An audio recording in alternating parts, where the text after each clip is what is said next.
murakoze cyane. Amazina ni Twagezimana Simeo. Nitabiriye igiterane cy'abagabo no munsi.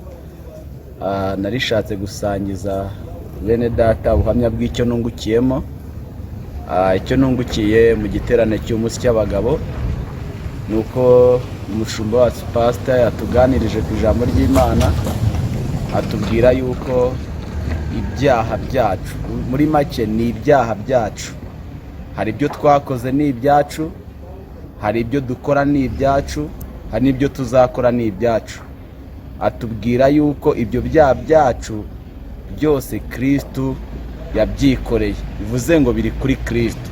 Hanyuma ikindi yatuganirije nungukiyemo nuko ngomba gutwara umutima wo kwemera ijambo ry'Imana ndetse na bene data, kuko yatubwiye yuko Uwiteka umucamanza mukuru avuga ko twatsindishirijwe. Bivuze ngo niba avuga ko twatsindishirijwe, twaratsindishirizwe.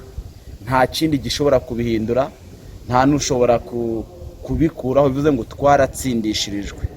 Ikindi yavuze yuko abantu bose bakoze ibyaha, ariko biturutse ku muntu umwe bakoze ibyaha, ariko biturutse ku wundi muntu umwe abenshi. Avuga ko abenshi, abo benshi arabasobanura, avuga ko abo benshi ni abemeye ijambo ry'ukuri, ni abemeye ijambo ry'Imana ryose uko riri. Avuga ko abo ngabo abenshi bahindutse abakiranutse biturutse kuri uwo muntu umwe.